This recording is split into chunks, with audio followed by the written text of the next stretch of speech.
राधे राधे आप सभी भक्तों का स्वागत है हमारे चैनल पर। आज हम सुनाने जा रहे हैं पवित्र कार्तिक मास की महिमा और कथा। वह महीना जिसमें स्वयं भगवान श्री हरि विष्णु और माँ लक्ष्मी की कृपा होती है। तो आइए श्रवण करते हैं श्रद्धा भाव से कार्तिक माह की दिव्य कथा। कार्तिक मास महात्म्य का अध्याय 1 हम शुरू करते हैं। तो आइए सुनते हैं। नैमिषारण्य तीर्थ में श्री सूत जी ने 88,000 संकादिक ऋषियों से कहा, अब मैं आपको कार्तिक मास की कथा विस्तार पूर्वक सुनाता हूँ, जिसका श्रवण करने से मनुष्य के सभी पाप नष्ट हो जाते हैं और अंत समय में वह मनुष्य वैकुंठ धाम की प्राप्ति करता है।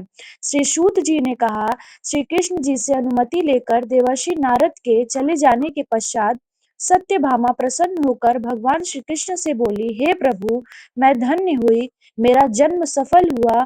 मुझ जैसे त्रिलोक की सुंदरी के जन्मदाता भी धन्य है, जो आपकी 16,000 स्त्रियों के बीच में आपकी परम प्यारी पत्नी बनी।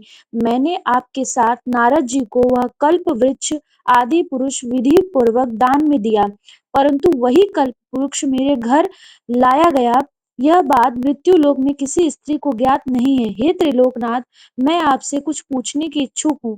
आप मुझे कृपया कार्तिक महात्म्य की कथा विस्तार पूर्वक सुनाइए, जिसको सुनकर मेरा हित हो और जिसके करने से कल्प पर्यंत भी आप मुझसे विमुख न हो। सूत जी आगे बोले, सत्यभामा के ऐसे वचन को सुनकर श्री कृष्ण ने हंसते हुए सत्यभामा का हाथ पकड़ा और अपने सेवकों को वहीं रुकने के लिए कहकर विलास युक्त अपनी पत्नी को कल्प वृक्ष के नीचे ले गए।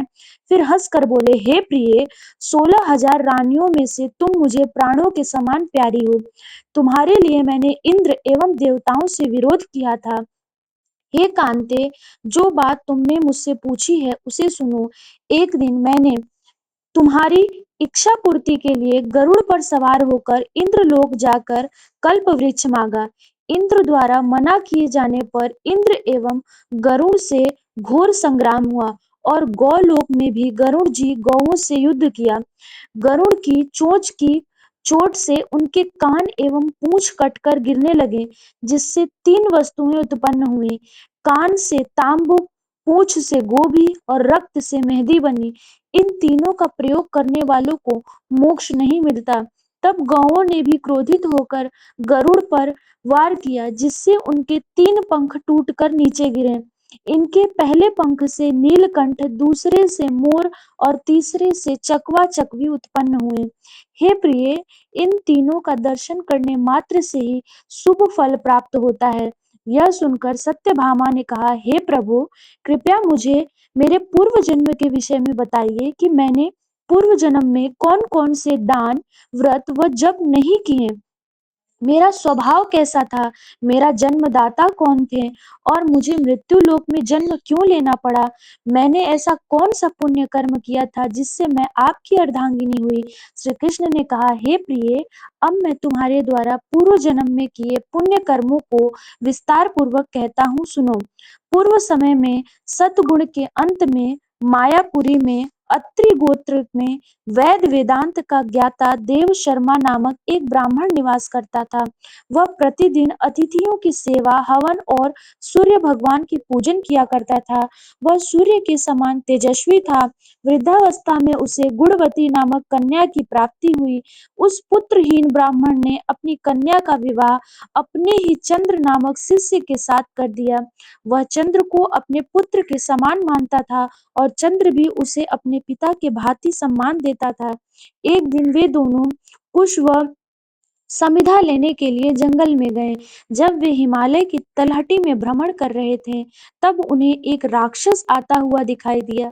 उस राक्षस को देखकर भय के कारण उनके अंग शिथिल हो गए। वह वहां से भागने में भी असमर्थ हो गए। तब उस काल के समान राक्षस ने उन दोनों को मार डाला। चूंकि वे धर्मात्मा थे, इसलिए मेरे पार्षद उन्हें मेरे बैकुंठ धाम में मेरे पास ले आए। उन दोनों द्वारा आजीवन सूर्य भगवान की पूजा किए जाने के कारण मैं दोनों पर अति प्रसन्न हुआ। गणेश जी, शिव जी, सूर्य व देवी, इन सबकी पूजा करने वाले मनुष्य को स्वर्ग की प्राप्ति होती है। मैं एक होता हुआ भी काल और कर्मों के भेद से 5 प्रकार का होता हूँ। जैसे एक देवदत्त, पिता, भ्राता आदि नामों से पुकारा जाता है। जब ये दोनों विमान पर आरूढ़ होकर सूर्य के समान तेजस्वी, रूपदान, चंदन की माला धारण किए हुए मेरे भवन में आए, तो वे दिव्य भोगों को भोगने लगे। दोस्तों, आगे की कथा हम अध्याय 2 में संपूर्ण करेंगे। जो भी भक्त पूरे भाव से इस कार्तिक माह की कथा को सुनता है या सुनाता है, उसे भगवान विष्णु और माँ लक्ष्मी का अखंड आशीर्वाद प्राप्त होता है। आप भी इस कार्तिक मास में दीपदान करें, तुलसी जी की पूजा करें, आंवले महाराज की पूजा करें, पीपल में दीपदान और जल करें और प्रतिदिन भगवान माता लक्ष्मी और भगवान विष्णु का नाम जप करें। अगर आपको ये कथा अच्छी लगी हो तो वीडियो को लाइक करें, चैनल को सब्सक्राइब करें और कमेंट बॉक्स में राधे राधे लिखकर अपना भाव व्यक्त करें।